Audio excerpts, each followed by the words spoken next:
2 రోజుల కిందట లొంగిపోయిన మావోయిస్టు నాయకుడు మల్లోజుల వేణుగోపాలరావు అలియాస్ భూపతికి మహారాష్ట్ర గచ్చిరోలి ప్రాంతంలోని ఒక మైనింగ్ కంపెనీ భారీ ఉద్యోగం ఆఫర్ చేసింది.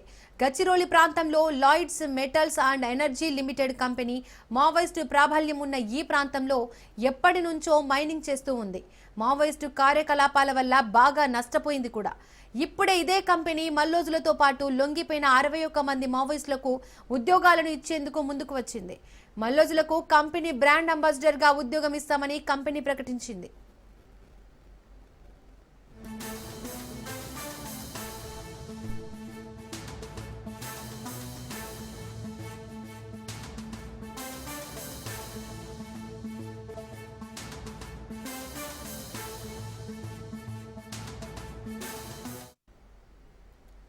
లొంగిపోయిన మావోయిస్టులకు ఉద్యోగాలు ఇచ్చేందుకు కంపెనీ ఎండీ ప్రభాకరన్ సముఖత చూపారు. కంపెనీలో ఇప్పటికే 71 మంది మాజీ మావోయిస్టులు పనిచేస్తున్నారు. ఇదే విధంగా గిరిజన ప్రాంతాలకు చెందిన వారు మరొక 1400 మంది దాకా కంపెనీలో పనిచేస్తున్నారని ఎండీ ప్రభాకరన్ చెప్పారు. ఉద్యోగ అవకాశాలు కల్పించడంపై పలు అనుమానాలు వ్యక్తమవుతున్నాయి. పైకి ఆ కంపెనీ చేస్తోంది మంచి పనే అయినా దీని వెనుక ఏదైనా కారణం ఉందా అనే అనుమానాలు లేకపోలేదు.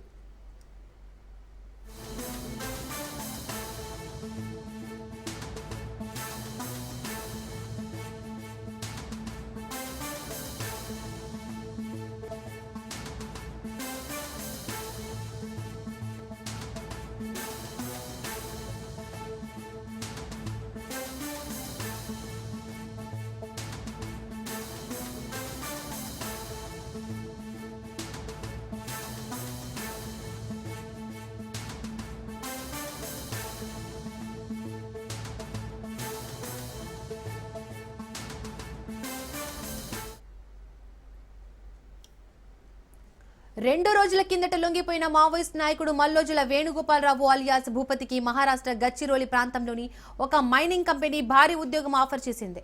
గచ్చిరోలి ప్రాంతంలో Lloyds metals and energy limited company Maoist ప్రాబల్యం ఉన్న ఈ ప్రాంతంలో ఎప్పటి నుంచో మైనింగ్ చేస్తూ ఉంది. మావోయిస్టు కార్యకలాపాల వల్ల బాగా నష్టపోయింది కూడా. ఇప్పుడే ఇదే కంపెనీకి మల్లోజులతో పాటు లొంగిపోయిన 61 మంది మావోయిస్టులకు ఉద్యోగాలను ఇచ్చేందుకు ముందుకు వచ్చింది. మల్లోజులకు కంపెనీ బ్రాండ్ అంబాసిడర్ గా ఉద్యోగం ఇస్తానని కంపెనీ ప్రకటించింది. లొంగిపోయిన మావోయిస్టులకు ఉద్యోగాలు ఇచ్చేందుకు కంపెనీ ఎండీ ప్రభాకరన్ సుముఖత వ్యక్తం చేశారు. కంపెనీలో ఇప్పటికే 71 మంది మాజీ మావోయిస్టులు పనిచేస్తున్నారు. అదేవిధంగా గిరిజన ప్రాంతాలకు చెందిన వారు మరొక 1400 మంది దాకా కంపెనీలో పనిచేస్తున్నారని ఎండీ ప్రభాకరన్ చెప్పారు. ఉద్యోగ అవకాశాలు కల్పించడంపై పలు అనుమానాలు వ్యక్తమవుతున్నాయి. పైకి ఆ కంపెనీ చేస్తుంది మంచి పనే అయినా దీని వెనుక ఏదైనా కారణం ఉందా అనే అనుమానాలు లేకపోలేదు. మరింత సమాచారం మా క్రైమ్ బ్యూరో చీఫ్ మధు అందిస్తారు.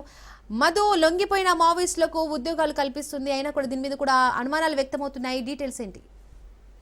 ఎవరికైనా ఇదే క్వశ్చన్ వస్తుంది, అసలు ఏం అవసరం ఉంది లొంగిపోయినటువంటి మావోయిస్టులకు అంత పెద్ద కంపెనీ లాయిడ్స్ లాంటి పెద్ద కంపెనీ ఎందుకని ఉద్యోగాలు ఇవ్వాల్సి వస్తుంది అనేటటువంటి అనుమానాలతోనే ఇప్పుడు చాలా వరకు కూడా చర్చనీయాంశంగానే మారింది. రీసెంట్గా మనం చూసుకుంటే మాత్రం వరుసగా ఒకరి తర్వాత ఒకరు కేంద్ర కమిటీ సభ్యులతో పాటు స్థానికంగా ఉన్నటువంటి మావోయిస్టులు పార్టీ సానుభూతి పరులు మావోయిస్టులు అందరూ కూడా ఒక్కొక్కరిగా వచ్చేసి గవర్నమెంట్ ముందు ముఖ్యమంత్రుల ముందు అయితే లొంగిపోతున్నారు. తాజాగా చూసుకుంటే మాత్రం మల్లోజుల ప్రభాకర్ ఎవరైతే ఉన్నారో ఆయన కూడా వేణుగోపాల్ ఇప్పుడైతే లొంగిపోయారో ఆయనతో పాటు సుమారు ఒక 60 మంది మావోయిస్టులు కూడా వచ్చారు, లొంగిపోయారు.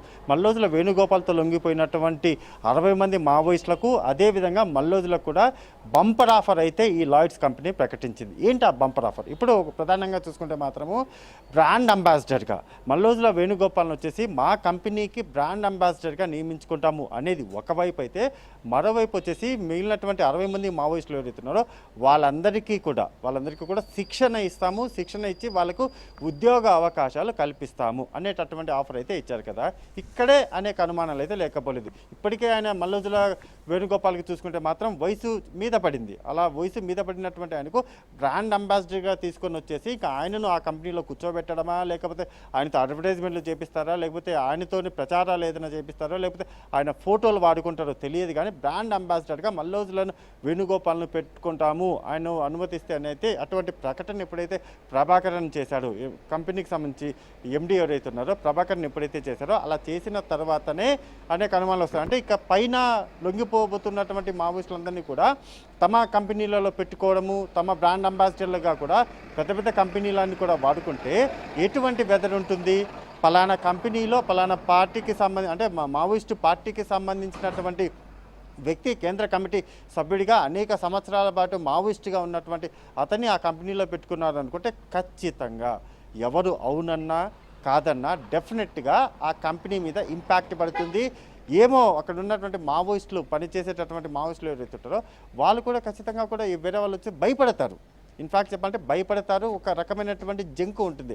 ఆ విధంగా ఏదైనా చేయడానికి, తెర లేపడానికి ఈ రకమైనటువంటి కొత్త తరహా ప్లానింగ్ ఏదైనా జరుగుతుందా అనేటటువంటి అనుమానాలు, కన్ఫర్మేషన్ అయితే మనం ఎక్కడ చేయట్లేదు, జస్ట్ అనుమానాలు అయితే లేకపోలేదు. ఈ నేపథ్యంలోనే ప్రస్తుతం మనం చూసుకుంటే మాత్రం లొంగిపోయినటువంటి మల్లోజులు ఎవరైతే ఉన్నారో ఆయనను తమ కంపెనీలో పెట్టుకుంటామంటూ కూడా ఎండి ప్రభాకరన్ ఎప్పుడైతే ప్రకటన చేశాడో సంథింగ్ రాంగ్, ఏదో దీని వెనక ఉంది అనేటటువంటి అనుమానాలు అయితే లేకపోలేదు. తాజాగా చూసుకుంటే మాత్రం ఇంకా తెలంగాణలో కూడా చూసుకుంటే మావోయిస్టులు లొంగిపోబోతున్నారు. మహారాష్ట్రలో కూడా ఆల్రెడీ లొంగిపోయారు. మరికొంతమంది లొంగిపోవడానికి వయసు మీద పడినా సరే, లేకపోతే whatever reasons, behind reasons, కగారైనా సరే, ఏదైనా రీజన్స్ ఏదైనా సరే లొంగిపోవడానికి మావోయిస్టులు ఒక్కొక్కరిగా అయితే ఇప్పుడు గవర్నమెంట్ ముందుకు వస్తున్నప్పటికీ ఇంకా మిగిలినటువంటి మావోయిస్టులు ఎవరైతే ఉన్నారో, అంటే ఇప్పటికీ ఉన్నటువంటి మావోయిస్టులు ఒక్కొక్కరు వస్తున్నప్పటికీ కానీ మిగిలినటువంటి మావోయిస్టులు ఎవరైతే ఉన్నారో వాళ్ళ పరిస్థితి ఏంటి? వాళ్ళు కూడా అతి త్వరలో లొంగబోతున్నారా?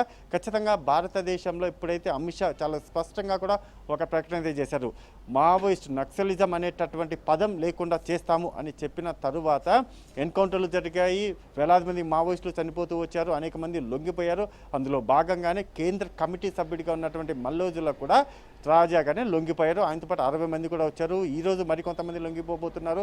రానున్న రోజుల్లో ఎవరైతే తెలంగాణ రాష్ట్రానికి సంబంధించినటువంటి మరికొంతమంది కూడా లొంగిపోతున్నారు అనేటటువంటి సమాచారం కూడా మనకు అందుతుంది. మధు, మరికొంతమంది మావోయిస్టులు కూడా లొంగిపోయే అవకాశం ఉంది, లొంగిపోతున్నారు కూడా. వారికి కూడా ఇలాంటి ఉద్యోగ అవకాశాలు కల్పించే అవకాశాలు ఏమైనా ఉన్నాయా? ఖచ్చితంగా. అంటే ఇక్కడ ఉన్నటువంటి ఎవరైతే మావోయిస్టు పార్టీలకు సంబంధించినటువంటి నాయకులు ఎవరైతే ఉంటారో ఆ పార్టీలో వాళ్ళు చాలా సంవత్సరాలుగా, ఇప్పటి నుంచి కాదు చాలా సంవత్సరాలుగా వాళ్ళు పనిచేస్తున్నారు. అక్కడే మొత్తం కార్యకలాపాలన్నీ కూడా ఎక్కడైనా సరే అటాకులు కావచ్చు, లేకపోతే దాడులు కావచ్చు, జరుగుతున్నటువంటి అన్యాయాల మీద మేము పోరాడతాము అని ఇప్పుడైతే తుపాకీ వాళ్ళు పట్టినటువంటి ఆ తుపాకీ అది ఎటు వెళ్ళిందా, ఏం జరిగిందనే తర్వాత సంగతి. కానీ గవర్నమెంట్ మాత్రం ఎప్పుడైతే బీజేపీ గవర్నమెంట్ అధికారంలోకి వచ్చిన తర్వాత తాజాగా అమిత్ షాకే ఆయన చాలా కీలకమైనటువంటి నిర్ణయం అయితే తీసుకున్నారు. ఎప్పుడైతే కేంద్ర హోంశాఖగా అమిత్ షా ఉన్నారో అమిత్ షా ఆయన చాలా స్పష్టంగా కూడా చెప్పారు, మేము యుద్ధం మొదలు పెట్టబోతున్నాం, మీ అంతటా మీరు తుపాకులు పక్కన పెట్టేసి వచ్చి లొంగిపోతే వెల్ అండ్ గుడ్, లేకపోతే మాత్రం ఖచ్చితంగా వార్ వన్ సైడ్ అనేలాగా వెళ్తుంది అనేటటువంటి ప్రకటన అయితే ఆయన చేశారు. ఆయన చేసినట్టుగానే వార్ వన్ సైడ్గానే సాగింది. మావోయిస్టులను అయితే పూర్తిగా కూడా ఊచకోత కోసే విధంగా కూడా ప్రతి ఎక్కడ మావోయిస్టులు కనబడినా సరే అందరినీ కూడా ఎన్కౌంటర్లో లేపుతూ వచ్చారు. మరి ఇప్పుడు తాజాగా చూసుకుంటే మాత్రం అందరూ కూడా ఒక్కొక్కరిగా లొంగిపోతూ ఉండడంతో ఇంకా మావోయిస్టు పార్టీ అనేది ఏదైతే నక్సలిజం, మావోయిస్టులు అనేటటువంటి ఆ పదాలు, ఆ వ్యక్తులు కావచ్చు, ఆ పార్టీలకు సంబంధించినటువంటి నాయకులు కావచ్చు, ఒకప్పుడు పుస్తకాల్లో ఇంకా రాసుకునేలాగా ఉండబోతుందా అనేటటువంటి పరిస్థితి కూడా లేకపోలేదు. డెఫినెట్గా కమింగ్ డేస్లో వితిన్ 6 months ఆర్ 1 year లోపల మొత్తం పూర్తిగా ఆంధ్రప్రదేశ్ ఎంతో మొత్తం భారతదేశం వ్యాప్తంగా కూడా ఉన్నటువంటి మావోయిస్టుల సంఖ్య తగ్గుతూ చివరికి 0కు రాబోతుందా అనేటటువంటి అనుమానాలు కూడా లేకపోలేదు.